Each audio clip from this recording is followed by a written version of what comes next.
Welcome to the newest episode of Beatin' and Bangin'. I'm your host, Kyle Dalton. Man, do we have a lot to talk about from the weekend at Homestead. And since we've got so much ground to cover, let's not waste any time and get right to it. We'll start with Friday and practice and qualifying in the Xfinity Series. Except there was one problem. I missed it. I tried to watch it, but after several attempts at uninstalling and reinstalling the NBC Sports App, which has worked the previous times I've used this method, I quit trying. Instead, I took to X to voice my frustrations with NBC. Surprise, surprise, I wasn't the only one. Ryan Preece also experienced the same problem and mentioned it as well. Unsurprisingly, he received a strong response, including comments from Truck Series driver Raja Carruth and NASCAR journalist Toby Christie, who all noted they have regularly experienced this frustrating scenario as well. In a day where apps are a common part of the viewing experience, it's A, surprising that a major television network would provide an app to its audience that regularly fails, and B, doesn't feel it's necessary to devote the time or resources to resolve an issue that fans have complained about for months. While it's unlikely the Peacock will address the situation before the end of the year, there's hope for fans in 2025, at least in the second half of the season. All practice and qualifying events during that time will be simulcast on Max and True TV. Moving on to driver media availabilities, and there were two particular comments that I wanted to talk about. First, let's start with Christopher Bell addressing Bob Pockrass's question on his remarks from the week before at Las Vegas, when the Joe Gibbs racing driver didn't hold back and dropped some salty language when he crossed the finish line second behind Joey Logano. I mean, I don't know. I own it. I try to, not curse, but in the moment it was a very passionate. I don't know. I just was overcome by emotion at that point in time, and I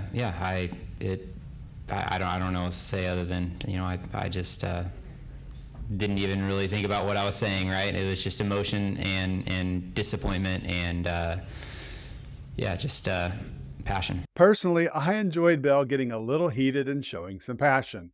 Speaking of drivers getting heated, let's discuss the remarks of Ryan Blaney. Except the reigning Cup Series champion wasn't getting upset or cussing like he's prone to do during the race. Instead, he shared how he was feeling after his hit from the week before at Las Vegas. Yeah, I'm feeling all right. Yeah, a couple hard hits.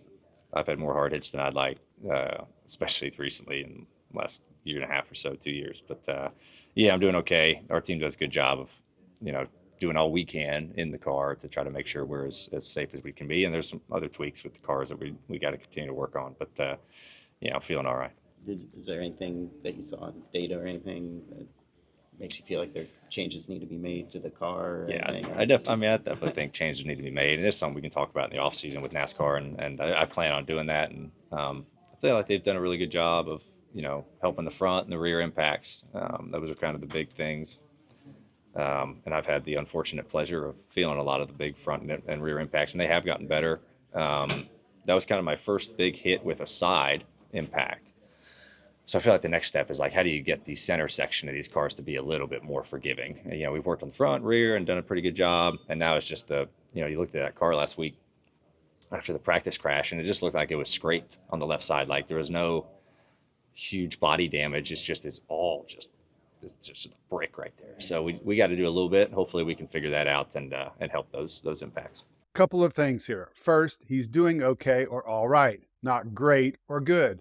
But I thought the most interesting portion of the Team Penske driver's remarks was his conversation about side impacts and addressing them with NASCAR in the future. Unfortunately, as Blaney mentioned, he's endured more than his fair share of nasty crashes in the last couple of years. I know NASCAR is aware of it because VP of Safety Engineering John Padillak told me a few months ago how the Gen 7 car has done well in the larger impacts and mentioned Blaney specifically by name and being involved in several of them. Now all we can hope is they'll listen to the driver and try and implement some of those changes in 2025. Now let's move on to Saturday's Truck Series race, and I wanted to focus on one story in particular, and that was the day of Frankie Munoz. After announcing last week that he'll run a full-time truck schedule in 2025, the Malcolm in the Middle star made his third career truck appearance at Homestead. And let's just say, it didn't go well. It was a rough day for the 38-year-old, and things got ugly early on lap 7. I lost power, I lost power! Cycle everything, then try to get it refired. Oh my God! Cycle it, did it restart? It restarted, god damn! Alright, let's settle back in. We're all fine, we got a long race ahead of us here. Working lap 8 right now. After the issue reappeared a few moments later, the driver brought the number 22 truck down pit road for an assessment and had an unexpected heart-to-heart conversation with his crew. I know you're frustrated sitting there in that truck. I want you to breathe, get your breathing down. Let's refocus here. We got a long race ahead of us here, okay? I don't get why I don't get a chance to even try to prove to myself that I can drive in this series. I just want one chance. I was catching people, you know? You just showed me in them 10 laps that you belong in this series because you were running guys down. You belong here. We're going to be fine. Let's keep our head in it. Let's hold it. Here for this is a prelude to next year. Munoz finished 33rd. And now let's move on to Sunday's Cup Series race, and we didn't have to wait long for action. That's because Justin Haley made contact over the front of Ricky Stenhouse Jr. and went for a spin on lap 1. Numerous playoff drivers were in the vicinity of the incident, including Chase Elliott, but avoided it. Here's what the number 9 team radio sounded like. Whoa, down. Keep coming. You're good. All good. Caution's out. When the race restarted, Elliott, who had started 7th, showed he had a fast car, moved forward, and was 3rd by lap 17. But he wasn't the biggest mover early on. That belonged to Blaney, who started 20th and then moved up to 11th in that same stretch. On lap 25, the top 10 had a mix of manufacturers, but the Toyotas led the way with 5 cars. Around 8 laps later, the first round of green flag pit cycles began. When everything cycled through, Elliott was the leader and his HMS teammate Kyle Larson was right behind him. But the 2021 champ didn't stay there long, as he suffered a flat right rear, made contact with the wall, and then dropped its higher carcass, which brought out the second caution of the day. Wrapping up the first stage, it was a 1-2 finish for 23XI Racing, with Reddick winning the stage, followed by his teammate Bubba Wallace, Elliott, Blaney, and Carson Hocevar. Here we are saying the rookie's name again. The number 77 driver also finished 8th in Stage 2 and 9th for the race. It's become much more common as the season has progressed to talk about the Spire Motorsports driver's success. I wouldn't be surprised at all if Hocevar wins a race next year. Quite honestly, I think it's plausible that Hocevar gets his first win before Ty Gibbs. We'll just have to wait and see. During the stage break, things got interesting on pit road. First, let's start with a conversation between Kyle Larson and crew chief Cliff Daniels about his damaged car from that earlier incident. Well, we're working on our next plan. Rear grip, is that what you need the most? Yeah, I need like 400 pounds of downforce, if you can find that. Yeah. I'm gonna vent for a second. These fucking cars are stupid. Like, how can you get a flat tire and it just, well, one, you get a flat tire and it's done, they can tow you to the garage. Or you get a flat tire and wear out a little bit of your diffuser and your race is killed. Stupid. The 32-year-old driver was understandably frustrated, thinking with the damage to the underbody, his car would not perform well and take him to where it did eventually later in the day. More on that in a bit. But he wasn't the only Kyle upset. Kyle Busch got nabbed for a safety violation. What exactly is a safety violation? Let me let the guys on the number 8 team explain it. Derek. Yes, sir. How does that even happen? What is it? I don't know. That's it was big. That's all they said, safety violation. So I don't know if it's the orange line coming in around the 77 or what. So I don't know. Yes, that is correct. It was an orange line violation. Your left sides were inside the orange line. Sorry, I've been down here trying to talk to the officials, trying to get it figured the fuck out. I thought it was only if the pit crew is out there. His pit crew was around to the left side. If they're in their pit stall, it's a penalty. I have no idea how you're supposed to stop in your box then. That's a new one for me. Well, if anybody's going to get the bullshit, it's going to be us. It's par for the course this year. So. Uh-oh, just wait.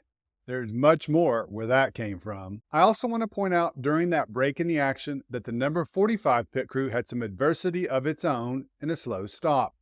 But instead of questioning what occurred or getting upset about it, the 2311 racing pilot took a different approach. Copy that. All good, guys. We got about, 80 laps to sort this out. We'll get back up there. Shake it off. All good.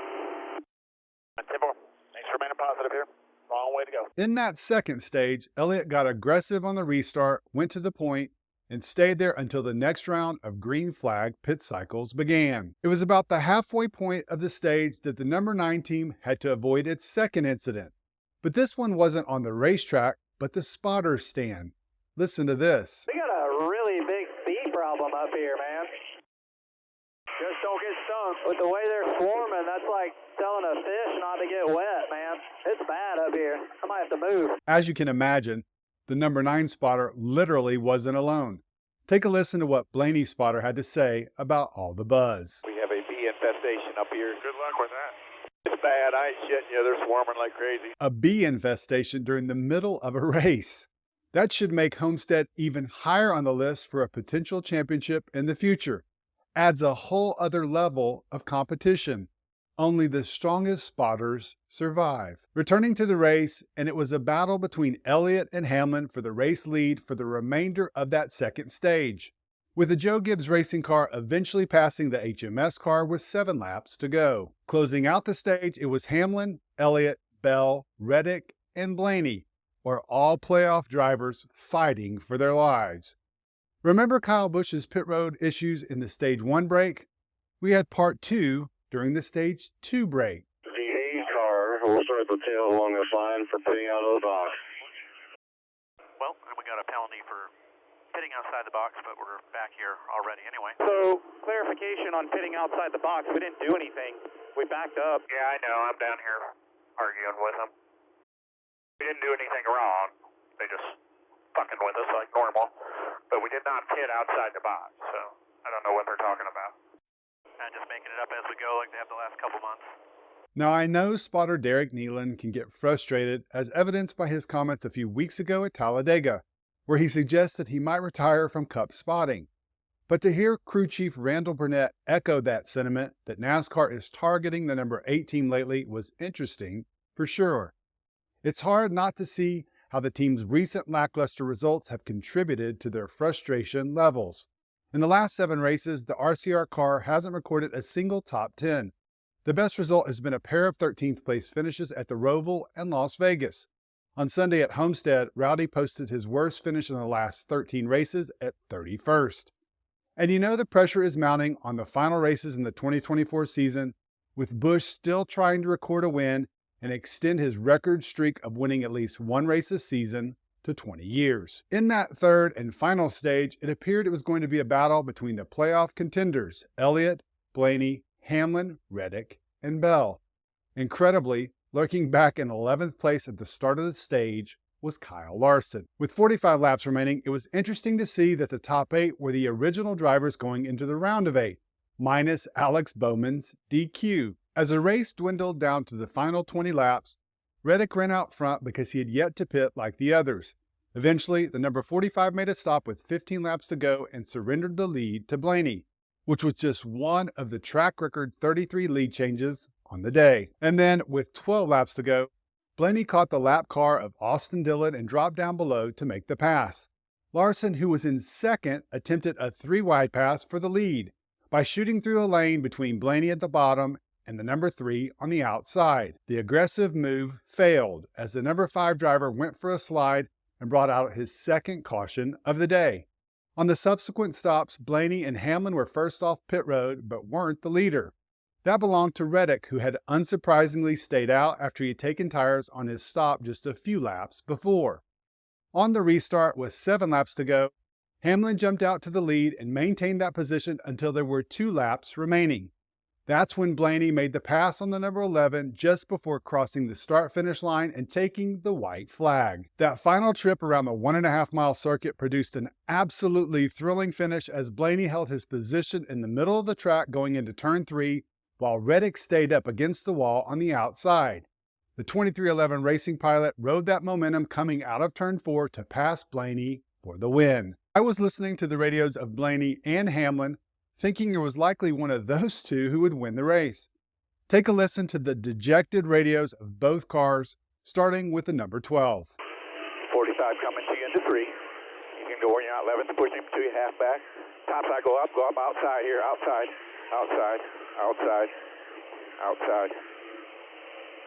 Fuck. Sorry. Fuck, I don't know. Sorry, brother. Checker flagger. I'll let you down, I'm sorry. Yeah, it's all about the fight, bub. God damn it. I don't know. Yeah, fantastic fight, everybody. Fantastic fight and a fantastic race, and one that some are calling one of the best at the track and in playoff era history. All right, guys, that's a wrap on this episode. I'm sure you guys have some thoughts. First, let's go back to Friday, and I really want to hear what you thought about Blaney's interview on his hits and his plans for talking with NASCAR. Do you think it will lead to anything changing in 2025? Moving on to the Truck Series race, I'm curious to hear how you guys think Frankie Munoz will do in 2025. Let's keep it simple. How many top 10s do you think he'll get, if any? And moving on to Sunday's Cup race, how do you feel about Kyle Busch's crew suggesting the number 8 is being targeted by NASCAR?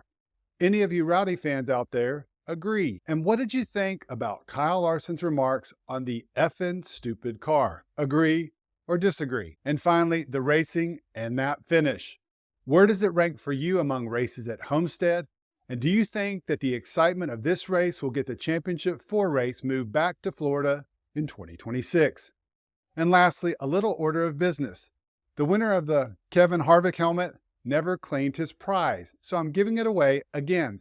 All you have to do is write HH in your comment. That's it.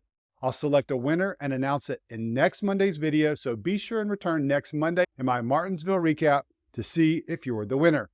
P.S. I'll be giving away another helmet before the end of the season. Thanks again, guys, for checking out the latest video and supporting the channel. I really appreciate it and hope you have a great rest of your day.